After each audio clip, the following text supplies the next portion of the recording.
하나님 말씀은 역대하 25장 5절부터 13절입니다. 구약성경 689쪽입니다. 역대하 25장 5절부터 13절 교독하겠습니다. 제가 먼저 5절 읽습니다. 아마샤가 유대 사람들을 모으고 그 여러 족속을 따라 천부장들과 백부장들을 세우되 유다와 베냐민을 함께 그리하고 20세 이상으로 계수하여 창과 방패를 잡고 능히 전장에 나갈 만한 자 30만 명을 얻고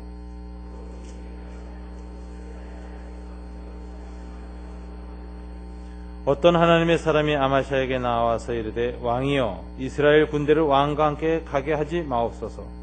여호와께서는 이스라엘 곧 온 에브라임 자손과 함께 하지 아니하시나니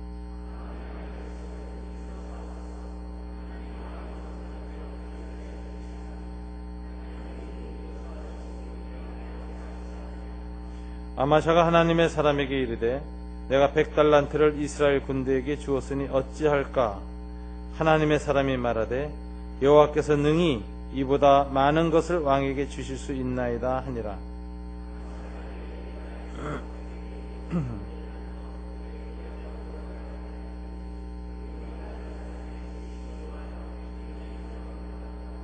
아마샤가 담력을 내어 그의 백성을 거느리고 소금 골짜기에 이르러 세일 자손 10,000명을 죽이고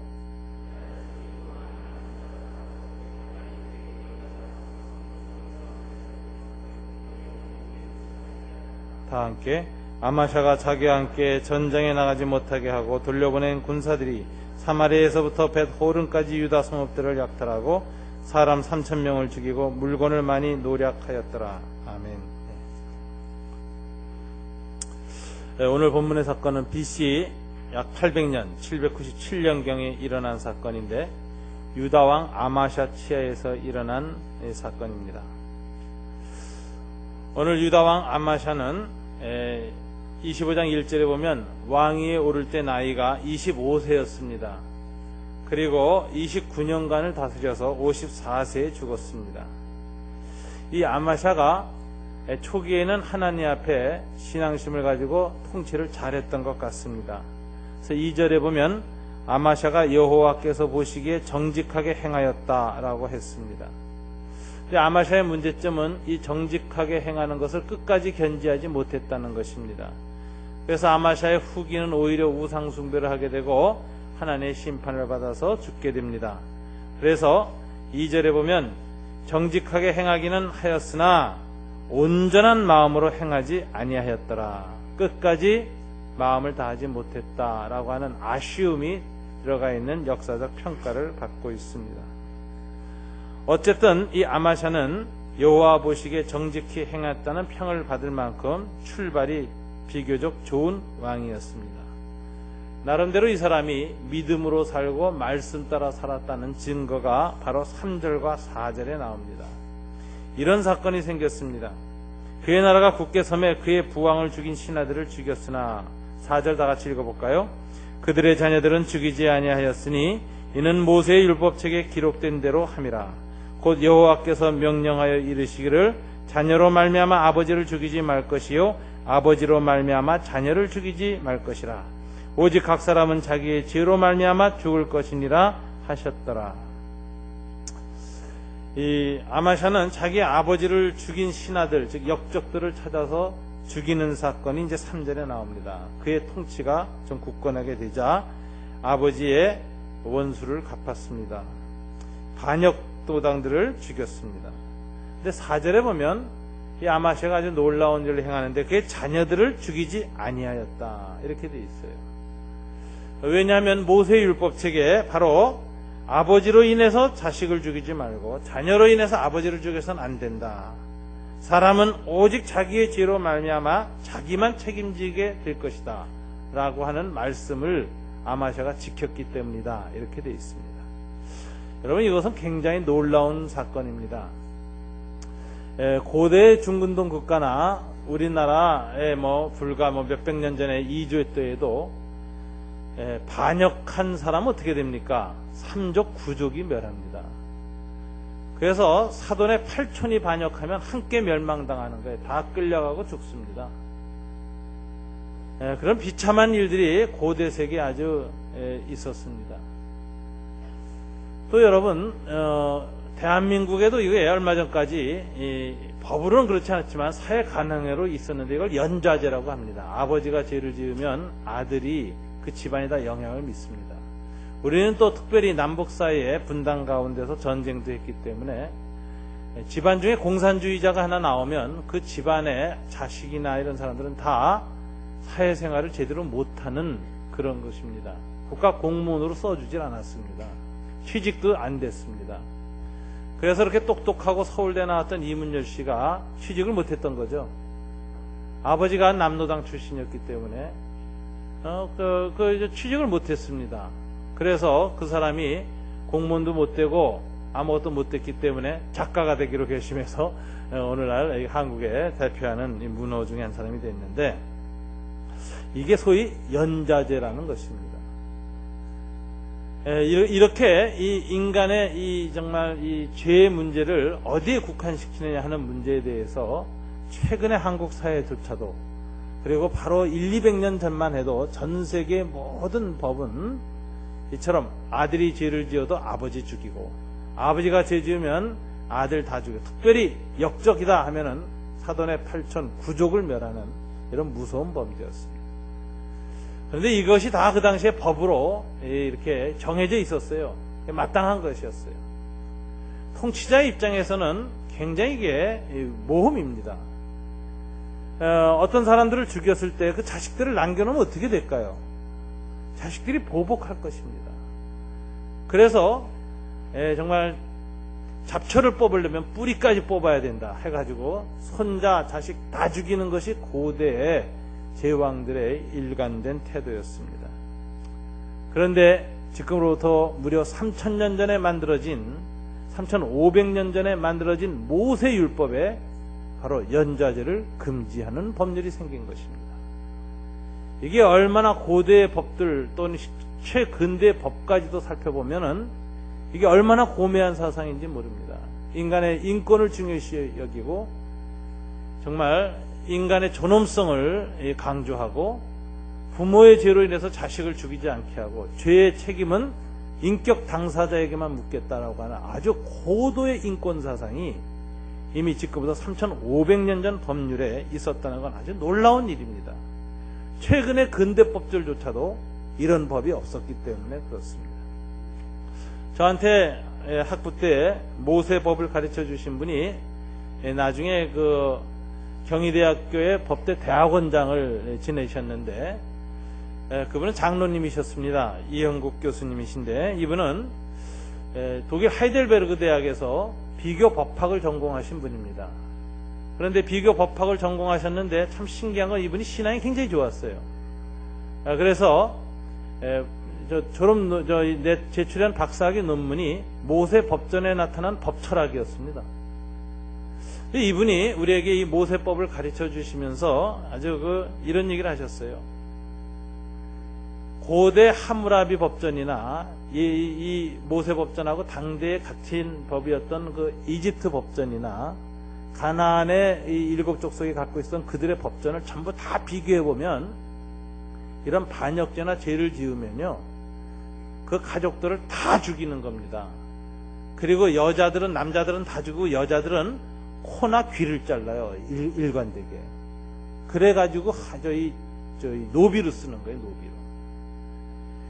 이게 뭐 아주 팽배했던 그런 사회인데 어떻게 3,500년 전에 이렇게 인간의 인권과 인격의 존엄성을 강조하는 법이 있었는가? 이게 아주 놀라운 것이고, 이런 법이 최근세까지도 없었던 겁니다. 여러분, 미국만 해도 불과 몇백 년 전에 보세요. 엄마가 노예면 자식도 노예입니다.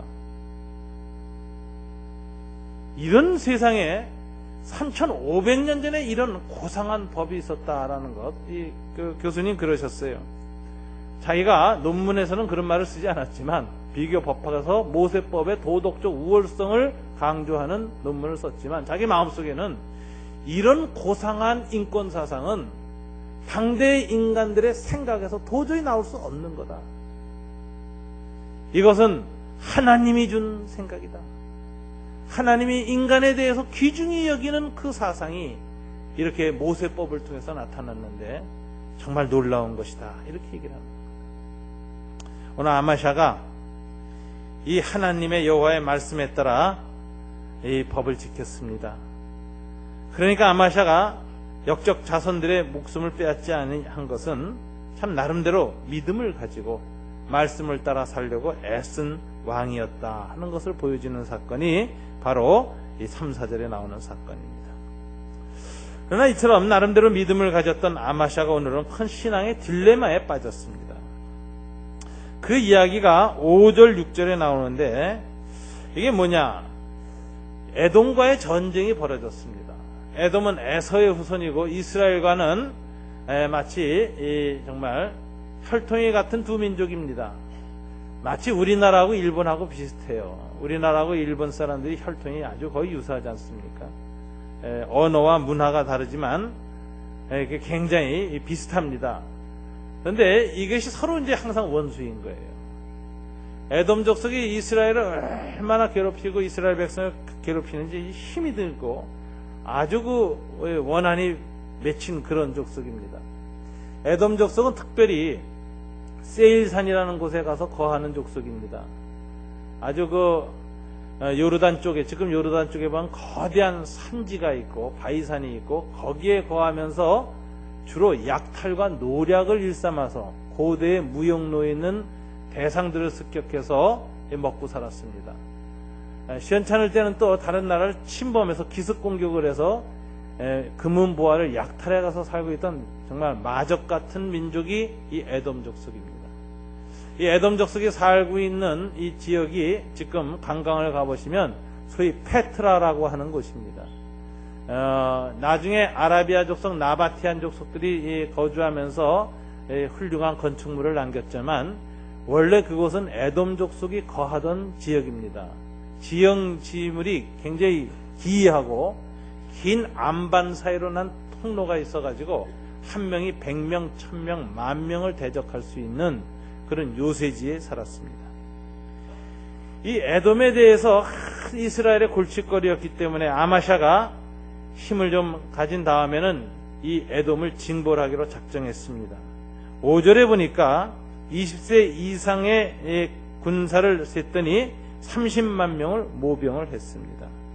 근데 이거 가지고는 부족하다고 느꼈던 것 같아요. 그래서 아마샤는 나름대로 계획을 세우기를 용병을 고용해야 되겠다라고 생각했습니다. 고대 사회에서 용병 고용은 일반적인 관례였습니다. 그래서 북이스라엘에서 싸움 잘하는 사람들을 불러 모았는데 약 10만 명을 고용하였다라고 했습니다. 이때 들은 돈이 얼마냐? 오늘 본문에 5절 6절에 보면 은 100달란트라고 했는데요. 은 한 달란트가 신약 시대에는 600드라크마, 6,000드라크마입니다. 한 드라크마가 하루 품삯이거든요. 요즘 하루 품삯 얼마로 계산하면 좋겠습니까? 최하 5만 원을 잡을 수 있을 겁니다. 기술 가진 사람도 10만 원 합니다. 목수들은 기계품도 잡아서 두 품 잡아서 20만 원 하더라고요. 근데 5만 원만 잡으면은 여러분 6,000드라크마 하면은 한 달란트가 3억입니다. 그리고 오늘 100달란트를 했으니까 300억이라는 거금을 들여서 10만 명의 북이스라엘 용병을 초대했습니다. 그래서 이렇게 하고서는 에돔 족속을 끝을 내야 되겠다라고 결심을 하고 아마샤가 전쟁을 준비했습니다. 그런데 문제는 바로 이 아마샤의 나름대로 철저한 계획, 이것이 문제였습니다. 이 계획을 하나님이 기뻐하지 않았습니다. 이스라엘의 이 전쟁하는 관례를 가만히 보면 특성은 이스라엘은 전쟁도 신앙 고백의 한 표현이었다는 걸 우리가 구약에서 볼 수 있습니다. 전쟁은 여호와께 속하였다 라고 하는 표현이 이스라엘 선지자들에게 성경 곳곳에서 나옵니다. 전쟁의 시작도 하나님이 일으키시는 것이고 전쟁의 끝도 하나님이 맺으시며 전쟁의 모든 과정도 하나님이 진행한다라고 하는 것이 이스라엘의 신앙 고백입니다. 다윗이 골리앗 앞에 나아갈 때도 만군의 여호와의 이름으로 나아가노라 그랬는데 그래서 만군의 여호와라는 말은 일만만자 군사군자입니다. 하늘의 천군 천사를 거느리시고 땅의 모든 이스라엘 군대의 수장이신 여호와라고 고백을 한 것입니다.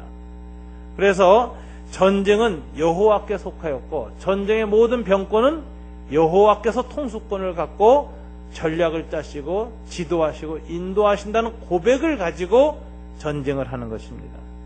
그래서 전쟁할 때의 전략도 하나님께로부터 나와야 하는 것입니다. 이스라엘에는 그래서 전쟁할 때 누가 있었느냐? 전쟁 선지자가 있었습니다. 전쟁을 어떻게 하고 전쟁을 어떻게 이끌어가야 할 하나님의 사람들을 하나님이 보내셨습니다. 출애굽할 때에는 모세를 보내셔서 애굽의 군대와 싸우고 광야 40년 동안 수많은 이방적들과 싸울 때마다 모세를 통해서 전략과 계획을 알려줬습니다. 출애굽 끝나고 여호수아와 더불어 가나안 땅에 들어갈 때는 여호수아가 전쟁 선지자였습니다. 북이스라엘, 남이스라엘, 엘리야, 엘리사 같은 전쟁 선지자들이 계속 나타났습니다. 이들은 전쟁을 어떻게 해야 될까 하는 방법까지도 알려줍니다. 여호수아 때 성을 건너가서 여리고 성을 만났을 때 기이한 방식으로 전쟁을 수행하도록 하나님의 말씀이 옵니다. 제사장이 언약궤를 메고 성을 하루에 한 바퀴씩 돕니다. 마지막 날에는 7일째 되는 날에 7바퀴를 돌며 크게 소리를 지르라고 했습니다. 그래서 이스라엘 백성들은 전쟁을 아주 이상한 방식으로 합니다. 이것은 제사 드리는 것처럼 하는 것입니다. 예배 드리는 형태로 합니다. 먼저 제사장들이 앞서가고 언약궤가 나가고 그리고 뿔나팔을 불면서 나아가고 그리고 전쟁 선지자가 마지막 7바퀴 7일째 되는 날 돌고 나서 이 하나님의 말씀을 선포합니다. 이 적들을 너희의 손에 붙이셨느니라 라는 과거형으로 선포하면 이스라엘 백성이 테루아하고 아멘 하는 뜻이죠. 크게 응답합니다. 그 순간에 여리고성이 순식간에 무너집니다. 그 후에 모든 전쟁들을 보면 바로 이런 방식으로 하나님이 전쟁을 이끌어간 것을 볼 수가 있습니다. 기드온이 전쟁할 때도 하나님이 어떻게 전쟁할 것인가를 알려주셨습니다. 횃불을 항아리 안에 숨기고 있다가 한밤중에 미디안 백성들 가운데서 횃불을 이 항아리를 깨트리라. 그리고 횃불을 높이 들어라. 그 말씀들을 했더니 미디안 군사들이 극심한 공포에 쌓여서 서로가 서로를 적으로 여기고 서로 자행하여 서로 잔해하여 패전하게 하는 놀라운 일이 있었습니다. 이처럼 전쟁 선지자를 통해서 선포된 하나님의 말씀에 전적으로 순종할 때 하나님이 그 전쟁 가운데 임재하셔서 적들의 마음을 물처럼 녹이시고 극심한 공포 가운데 사로잡혀서 전쟁을 수행할 능력을 상실하게 만드는 영적 심리전이 나타나는 것이 구약의 고대 전쟁의 중요한 특징들이었습니다. 그래서 이스라엘의 이 거룩한 전쟁에 있어서 가장 중요한 것은 하나님의 말씀 뜻을 잘 살펴보고 하나님이 기뻐하시는 계획대로 하나님의 일을 수행해야 한다는 것입니다. 그런데 오늘 아마샤가 그렇게 하지 않았습니다. 하나님 앞에 계획을 세우고 하나님의 뜻을 물어가면서 계획을 세운 것이 아니라 자기 나름대로 자기 군대 30만 모으고 이거 아무래도 부족하고 특별히 더 잘 싸우는 놈들을 모아야 되겠다 싶어서 300억이라는 돈을 써가면서 용병 10만을 초청했습니다. 이것이 하나님 앞에 신앙으로 사는 사람의 태도가 아니었습니다. 그래서 오늘 본문에 보면은 하나님의 사람이 아마샤에게 나와서 이릅니다. 7절을 보십시오. 어떤 하나님의 사람이 아마샤에게 나와서 이르되, 예언자가 이렇게 말합니다. 왕이여, 이스라엘 군대를 왕과 함께 가게 하지 마옵소서. 여호와께서는 이스라엘 곧 온 에브라임 자손과 함께 하지 아니하시나니. 왕이 고용한 그 용병 10만 명과는 하나님이 임재하지 않습니다. 하나님이 전쟁에 함께 하지 않습니다. 그들과 함께 가지 마십시오. 그러면서 이렇게 최후 통첩을 합니다. 왕이 만일 가시거든 가서 힘써 싸우소서. 왕은 죽을 것입니다. 하나님이 왕을 적군 앞에 엎드러지게 하시리이다. 그래서 하나님은 능히 돕기도 하시고 능히 행하기도 하시나이다. 이렇게 말했습니다. 여러분, 아마샤는 일단 이 딜레마에 빠졌습니다. 자기의 계획을 하나님이 인정해 주지 않는 것입니다. 자기 계획대로 하지 않고 하나님의 계획대로 따르려면 손해를 많이 봅니다. 9절에 보니까 뭐라고 해요? 아마샤가 하나님의 사람에게 이르되, 내가 100달란트 300억을 이스라엘 군대에게 주었으니 어찌할까? 하나님의 사람이 말하되 여호와께서 능히 이보다 많은 것을 왕에게 주실 수 있나이다 하니라. 아마샤가 여기서 갈등이 빠진 것입니다. 자기 계획대로 하면은 손해를 보지 않는데 하나님의 계획대로 하면 300억 손해보고 많은 어려움을 겪게 될 것입니다. 우리는 여기서 아마샤의 문제점을 한 가지 발견하게 되는데, 계획을 세울 때 어떻게 계획을 세워야 하느냐 하는 걸 우리에게 보여주는 것입니다. 우리 인생에서 여러 가지 일들을 하고, 여러분 금년 말을 이제 마치고 내년에 대한 계획도 세우셔 나갈 텐데, 여러분 염두에 좀 두십시오. 계획을 어떻게 세워야 하나님이 축복하시고 하나님이 함께 하시고 하나님이 도우시는 계획이 되는가 하는 것입니다. 먼저 모든 계획을 세울 때 그 동기를 먼저 살펴야 됩니다. 하나님, 불꽃 같은 하나님의 눈앞에서 살피고 신앙과 양심에 꺼리낌이 없는 동기였는가를 검토해야 합니다. 여러분, 어떤 사람이 어떤 일을 시작하고 그 일을 끝까지 완수할 때 가장 중요한 건 뭔지 아십니까? 동기의 순수성입니다. 동기가 순수한 사람은 원점으로 돌아갈 때마다 이 일을 해야 될 마땅할 당위성을 느끼고 힘을 얻고 용기를 얻고 의지가 굳세지는 것입니다.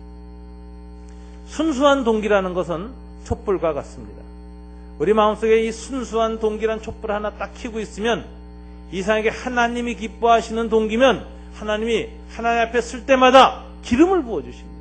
기도할 때마다, 말씀 들을 때마다, 정말 어려운 일에 부닥침할 때마다, 그 일이 잘 안 될 때마다 하나님, 내가 어떤 동기로 이 일을 시작하셨는지 하나님 아시지요? 라고 할 때마다 하나님이 기름을 부어주셔서 촛불 한 자루가 기름덩이로 확 타오르고 뜨거운 열정, 집중력, 힘, 의지, 강인한 정신, 이런 것들이 솟아나고 어려운 가운데서도 비전이 보이고 꿈이 보이고 하는 것입니다.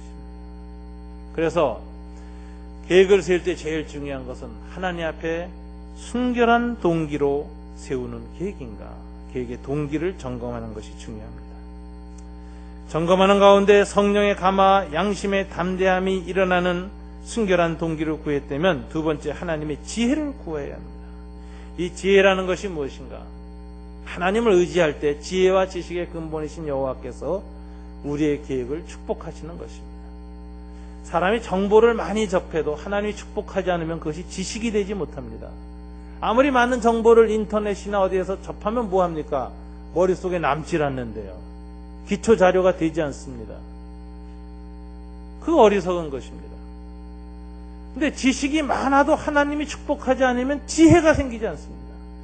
지식은 많은데 방향을 잘못 잡습니다. 방향을 잘 바로잡는 건 지혜에 속하는 것입니다. 정보와 지식을 어떤 방향에서 어떻게 사용할까를 가늠하는 결정적인 통찰력이 하나님의 지혜인 것입니다. 통찰력은 인사이트와 포사이트, 소위 어떤 사물의 본질과 내부를 한눈에 꿰뚫어 볼 수 있는 그런 통찰력, 그리고 앞으로 상황과 미래가 어떻게 펼쳐질까를 내다볼 수 있는 예지력, 이 두 가지가 결합될 때 여호와의 지혜가 임한다고 하는 것입니다. 이런 지혜와 지식은 오직 여호와를 경외하는 자에게 오는 것이다 라고 성경은 말하고 있습니다. 동기가 순결해야 되고 방향을 잡는 하나님의 거룩한 지혜가 임해야 하는 것입니다. 그 다음에 이렇게 방향을 잡은 다음에 계획을 세울 때 항상 가져야 할 신앙 고백이 있는데, 계획은 사람이 세울지라도 이루시는 이는 하나님이시다라는 신앙 고백을 드려야 하는 것입니다. 계획을 하나님 앞에서 잘 세웠다고 하면서 이것을 계획을 하나님 앞에 잘 세웠으니까 하나님 무조건 이루어 주실 것이다 라고 자만하면 안 된다는 것입니다. 계획이 일을 이루지 않습니다. 계획을 이루시는 하나님이 함께 해주셔야 됩니다. 좋은 계획을 세웠어도 그 계획을 이루어 달라고 하나님께 고백하는 것이 필요합니다. 계획에 대한 집착을 버리고 계획보다 더 크게 행하신 하나님을 바라봐야 됩니다. 내 계획을 하나님 앞에 봉헌하고 올려놓아야 합니다. 하나님, 제 이 모든 계획은 주님의 상이라고 주님의 뜻을 따라서 만든 계획입니다. 그러나 주님, 이 계획이 주님 앞에 또 합당치 않으면 폐하시옵소서. 새 계획을 세우시옵소서. 고쳐주시옵소서. 그대로 행하셔도 좋습니다. 제 뜻대로 마옵시고 주님 뜻대로 하옵소서. 하나님 앞에 계획을 세워놓고 그 계획을 자기 부정하는 영성이 필요합니다. 계획이 우상이 되지 않도록 조심하십시오. 계획이 여러분의 생각과 사고를 닫지 않도록 조심하십시오. 계획보다 더 크신 하나님께서 그 계획을 바꾸시고 새롭게 이끌어 가시며 우리의 삶을 인도하시는 하나님이라는 것을 알아야 됩니다. 그래서 계획을 세우되 계획에 대한 집착을 버려야 됩니다. 좋은 계획을 세웠어도 이루시는 분은 하나님이시라고 겸손히 고백해야 됩니다. 그래서 계획을 이렇게 세우고 계획을 수행하는 단계에서도 한 걸음씩 하나님의 뜻, 안색을 살피면서 행해야 하는 것입니다.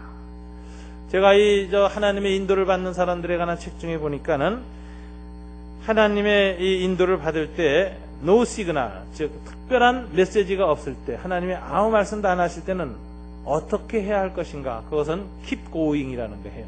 잘하고 있다, 계속 가라, 계획대로 열심히 해라. 제 내비게이션을 틀고 다니다 보니까 깨닫는 게 많습니다. 몇 킬로 직진입니다. 그러면은 뭐 오른쪽 왼쪽 이 말이 안 나와요. 그냥 말 없으면 계속 가면 되는 거예요.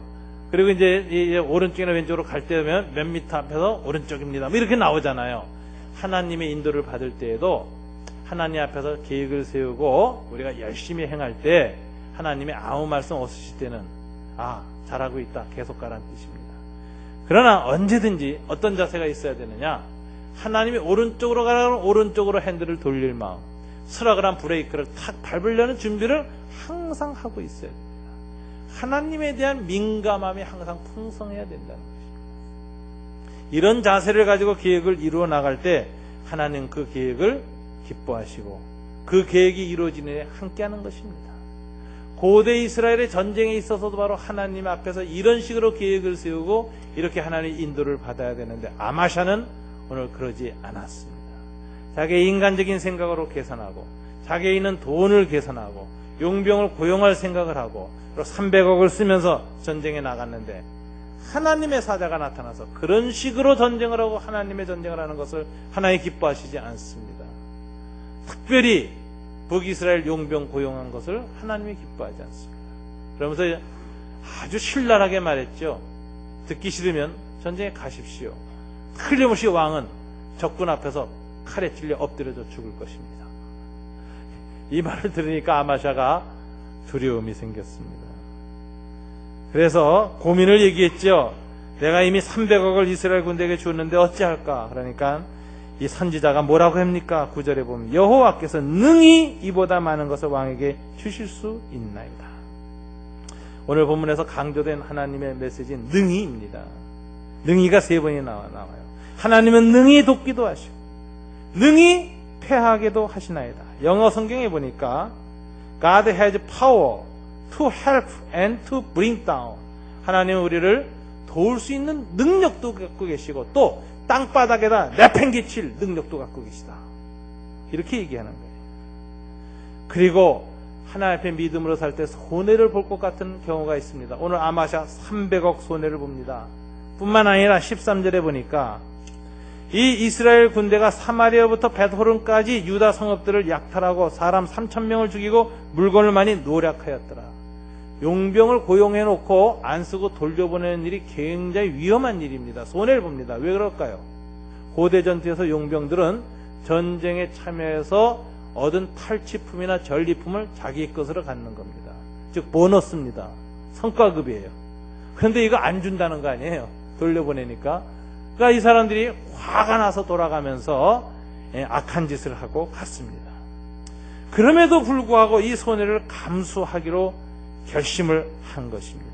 그 결과가 무엇입니까? 10절 12절에 보면 고대 요새 페트라에서 세일산 암석 위에서의 거대한 승리를 겪게 되는 것입니다. 오늘 본문 속에서 선지자는 하나님을 어떤 분으로 계시하시느냐? 8절에 나와 있습니다. 하나님은 능히 돕기도 하시고 능히 패하게도 하시나이다.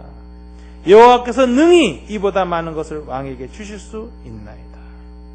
능히 인생의 성패를 이루시는 분은 하나님이시다라는 것입니다. 저는 사도 베드로의 고백에 대해서 항상 감동을 받습니다. 사도 베드로가 어부였을 시절에 그의 그 생애의 모든 경험, 30년 가까이 어부 생활을 했기 때문에 예수님하고 사도 베드로 나이 차이가 그렇게 5살 정도의 차이밖에 안 났습니다. 그래서 어부 생활을 하고 있고 어부로 잔뼈를 겪었어요. 근데 이 게네사렛 바닷가에서 하루는 고기를 밤새도록 잡았는데 그물을 내렸는데 한 마리도 못 잡았습니다.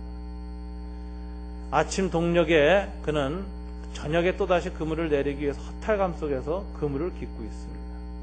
마음속에 얼마나 많은 좌절감이 있을까요?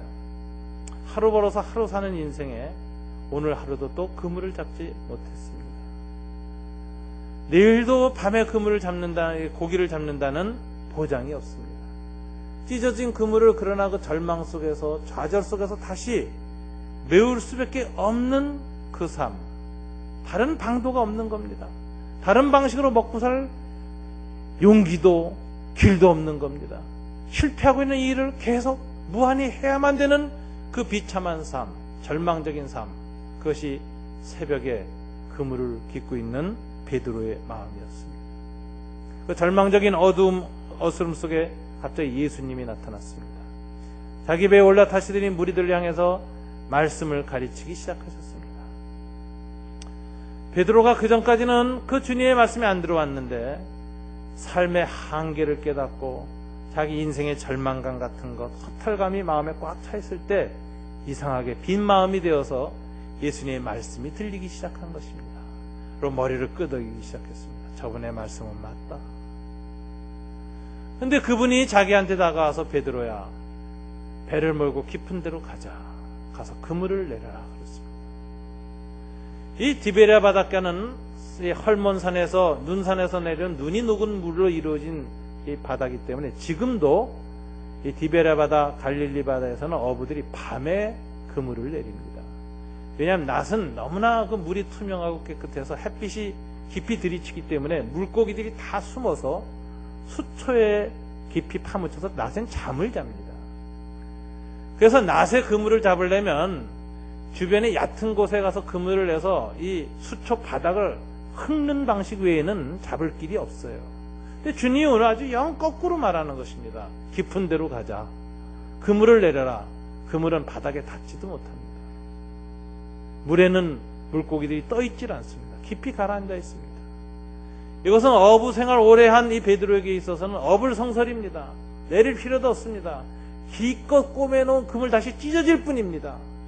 하지 않을 것입니다. 그런데 베드로가 이상하게 마음이 끌리는 겁니다. 주님, 제 평생의 어부의 경험으로는 그물을 내릴 수 없습니다. 헛수고입니다. 그러나 주님의 말씀에 의지하여 그물을 내리겠습니다. 이상하게 그날은 마음이 비었습니다. 주님의 계획에 따랐습니다. 그래서 자기의 그물을 내렸습니다. 근데 그물에 고기가 꽉 찼습니다. 베드로는 여기서 깜짝 놀랐습니다. 자기가 얼마나 다친 인간인가를 알았습니다. 자기의 한계 속에서만 살아온 사람인 줄 알았습니다. 자기의 경험과 자기의 생각의 한계 안에서 완고하게 굳어진 인생이었다는 걸 알았습니다. 그래서 자기의 죄, 자기의 한계, 자기의 절망 속에 갇혀있던 자기가 죄인이라는 걸 깨닫게 되는 것입니다. 이것을 존재론적인 죄의식이라는 것입니다. 어떤 윤리적인 도둑질, 살인 이런 것 때문에 죄인의식이 생긴 것이 아니라 닫힌 존재로 살아왔다는 것, 자기의 경험과 자기의 생각 안에서 굳어져서 살아왔다는 것이 하나님 앞에 죄라는 걸 깨닫게 된 것입니다. 그래서 나는 죄인입니다. 나를 떠나십시오 라고 부르짖는 유명한 죄책 고백을 하게 됩니다. 저는 인생이라는 배를 살아가는 데 있어서, 이 바다를 살아가는 데 있어서 하나님의 개입을 구하는 것이 인생의 가장 아름다운 태도라고 생각합니다. 인생은 한강이 아니기 때문에 그렇습니다. 한강은 사람이 노조어서 건너갈 수 있습니다. 여러분이 노를 잘 준비하고 열심히 운동하고 그래가지고 노조끼를 힘있게 하면 한강 정도는 몇 번씩 건너갈 수 있습니다. 근데 인생은 놀랍게도 한강이 아니라 태평양입니다. 태평양을 노조어서 갈 수 있다고 생각하는 것은 어리석은 것입니다. 태평양은 노만 준비해서는 안 됩니다. 겸손함이 준비되어야 됩니다. 돛을 준비해야 됩니다. 믿음의 돛과 기도의 돛을 높이 펼치고 하나님 바람을 부어주십시오라고 부르짖을 줄 알아야 됩니다. 하나님의 은혜의 순풍을 주셔야 내가 인생의 바다를 건너갈 수 있다는 것을 고백하는 인생은 지혜로운 인생입니다. 하나님의 도우심이 필요 없이 내 힘으로 내 노로 삶의 바다를 다 건너갈 수 있다고 자신하는 인간은 인생의 바다의 깊이와 넓이와 어두움을 모르는 인생 철부지에 불과한 것입니다. 그래서 삶의 무게를 아는 사람은 뜻을 다하고 마음을 다하여 자기의 준비를 철저히 하고 최선을 다하면서도 그것을 겸손히 하나님께 의뢰하는 자세를 가진 사람입니다. 주님, 제가 씨를 뿌립니다. 밭에서 뿌린 대로 열매를 거둔다는 것이 자연의 큰 법칙입니다. 그러나 살아보니 때로는 그렇지 않을 때가 너무 많습니다. 태풍이 불어오고 여러 가지 재앙이 많아서 뿌린 대로 못 거둘 때가 많고 그물을 내렸지만 한 마리 고기도 얻지 못하고 그물만 찢어질 허망한 삶의 환경 우리는 많이 겪습니다. 주님, 그래서 제가 깨닫는 것은 최선을 다해서 여전히 노력하지만 이 노력한 씨 뿌림이 열매 맺기 위해서는 주님의 보호하심과 도우심이 필요하다는 것을 저는 알고 있습니다. 도와주십시오. 최선을 다하겠습니다. 그러나 도와주십시오. 내 삶의 울타리가 되어주시고 내 배에 하나님의 은혜의 순풍을 불어주십시오. 저는 그것이 필요합니다. 힘있는 팔뚝을 가지고 튼튼한 노를 준비하고 그것을 저어가면서도 때로는 하나님 앞에 힘이 다할 때 때로는 정말 힘을 축적하기 위해서 돛을 올려놓고 믿음과 기도의 돛을 활짝 펴놓고 하나님의 은혜의 바람을 구하는 삶, 이것이 인생을 제대로 바라보고 있는 사람의 자세인 것입니다. 이럴 때 하나님은 능히 하시는 하나님입니다. 능히 이루게도 하시고 능히 무너뜨리기도 하시고 능히 더 좋은 것으로 채워주시는 하나님이시라는 것, 이것이 인생을 사는 우리 모두에게 주시는 하나님의 은총입니다. 이 하나님에 대한 믿음을 가질 때만이 인생에서의 손해를 다른 시각으로 볼 수 있습니다. 사람의 계산으로는 이건 손해다. 오늘 아마샤 임금처럼 이건 100달란트 300억 손해를 보는 것이고 나중에 더 큰 고난을 당한다라고 계산하면서 두려워 떨 때 하나님은 이 모든 손해를 능히 더 좋은 것으로 바꾸시는 하나님입니다라는 이 믿음이 있을 때만 믿음으로 손해를 받아들이게 되는 것입니다. 예수 믿고 믿음대로 양심대로 신앙대로 살다 보면 세상에 손해 볼 때가 많습니다. 세상 사람들은 어리석은 것이라고 손해라고 얘기합니다. 그러나 믿음으로 이것을 바라보는 사람은 손해가 아닙니다. 하나님에 대한 믿음의 투자인 것입니다. 그럴 때 하나님은 거기에 은총을 주시는 것입니다. 인간의 힘으로 손해보지 않고 희생 없이 살려는 모든 노력이 하나님 보시기엔 어리석은 것입니다. 믿음을 지키고 양심을 지키기 위해서 기꺼이 손해를 보고 말씀 앞에 바로 서서 믿음으로 그 돛을 활짝 열고 하나님의 도움을 구하며 서 있는 인생의 그 모습이 바로 하나님 보시기에 아름다운 것이고 지혜로운 것입니다. 그때 하나님은 개입을 시작하시는 것입니다. 이번에 방북하는 중에 목사님들 가운데 얘기 나누다가 최태섭 장로님에 관한 얘기가 나왔습니다. 한국 유리를 만드신 분이시죠. 이분이 사업을 열심히 하고 계실 때 박정희 대통령 때 일입니다. 섬기던 교회가 담임 목사 김상근 목사님입니다. 지금은 한국교회 기장 측의 유명한 지도자이시죠. 근데 김상근 목사님이 그 당시에 민주화 운동을 하고 있었습니다. 그런데 중앙정보부에서 최태섭 장로님을 찾아왔어요. 그래서 뭐라고 얘기했느냐면은 김상근 목사 내쫓으라 그런 거예요. 당시 장로니까. 그 교회에서 내쫓으라. 안 그러면 세무사찰한다. 그래서 회사 없애겠다고 협박을 했습니다. 사랑의 빚진 자라는 책을 보면 그 밤에 우리 최태섭 장로님이 간절히 기도한 내용이 나와요. 내가 평생 하나님을 의지하고 만주에서부터 이렇게 기업을 하면서 살았는데 이제 와서 목사님이 나름대로 신앙과 양심이 옳다고 생각해서 하고 있는 이 일에 대해서 내가 내 개인적인 이익 때문에 내 회사 살리고자 목사님을 내쫓을 수는 없다. 그래서 그 밤에 하나님 앞에 회사를 포기하기로 결심했다. 참 우리 어른들은 참 이렇게 선비 같은 모습이 있었어요. 그 장면을 생각할 때마다 내가 최태섭 장로라면 내가 기업을 포기할 수 있을까? 저 자신 없습니다. 참 쉽게 못 내려놓을 것 같아요.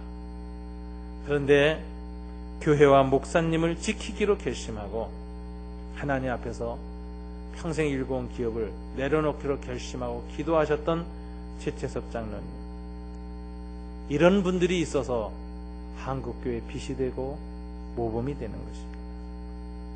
최근에 제가 한 가지 또 아름다운 이야기는 청도에 있는 한인교회 장로님들, 조관식 목사님이 중국 공안으로부터 굉장히 어려움을 받았습니다. 왜냐하면 그 청도 한인교회를 이 청도의 한국교회에 많이 진출했기 때문에 중국에서 최초로 한인교회 자체 건물 건축을 허락을 해줬어요.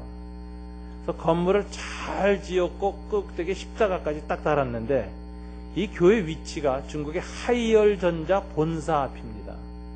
그래서 중국의 공산당 지도자들이나 세계 각국의 손님들이 하이얼전자 방문을 하는 거예요. 근데 그 앞에 딱 십자가가 있으니까 저게 뭐냐? 여기 자꾸 물어보니까 청도 공안당국이 막 점점 갈수록 힘들어진 거예요. 교회다. 그럼 무슨 교회냐? 한인교회다. 그러면 인상들이 안 좋은 거죠. 기독교구만. 그러고. 그러니까 이 공안당국이 자기네들이 불편하니까 이 교회를 십자가를 떼라고 흩어버리려고 할 때 조관식 목사님이 거기 저항을 했습니다. 안 그럼 당신 내쫓겠다 하는데도 저항을 했어요. 그런데 그때 장로님들이 한 10대뿐 되는데 장로님들한테 공안당국이 공작이 들어갔습니다. 당신들이 저 목사 안 내쫓으면 당신들 여기 있는 공장 사업 못한다. 몇몇 분들이 조금 흔들리게 했다는 얘기는 들었어요. 그러나 거기 참 귀한 장로님들이 서로 마음을 모으고 기도하고 뜻을 모은 다음에 우리가 여기에서 물러가면은 하나님이 우리의 생을 축복하겠느냐. 우리가 공장을 나중에 베트남이나 방글라데시로 옮기는 한이 있어도 이것을 우리는 물리칠 수 없다라고 끝까지 목사님을 보호해서 지금 청도 한인교회가 잘 자라고 있습니다. 저는 최태섭 장로님이나 이런 장로님들이 있다는 것, 이것이 얼마나 귀한 것인가. 손해는 세상 사람이 볼 땐 손해입니다.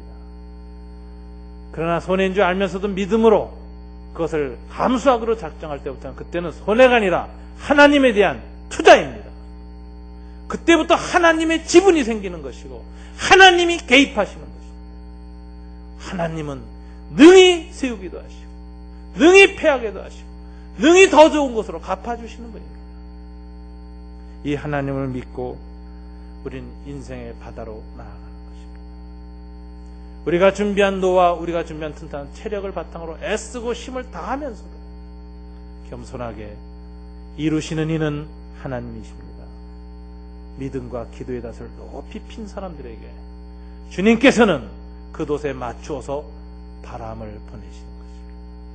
그 배는 다른 배들이 좌절하고 있을 때 한계를 건너뛰고 믿음의 전진이 시작되는 것입니다. 우리 인생을 어떻게 살아야 할까? 하나님 앞에 계획을 세우되 아름다운 계획을 세우고 계획의 우상에 사로잡히지 말고 계획을 주님 앞에 봉헌하고 이루시는 하나님을 바라보고 고백하면서 하나님 앞에 겸허히 있을 때 우리는 우리의 인생의 바다를 항해할 수 있습니다. 여러분의 인생에 이 축복이 있고 여러분의 자녀들에게 이 교훈을 가르쳐주면 그건 된 것입니다. 그 집안은 대를 이어서 최선의 노력을 다하면서도 그 열매를 거둘 수 있는 삶의 비결을 깨달은 자이기 때문에 그렇습니다. 이 축복이 여러분과 여러분들의 자녀들에게 평생에 있기를 우리 주 예수님 이름으로 축원합니다. 기도하겠습니다.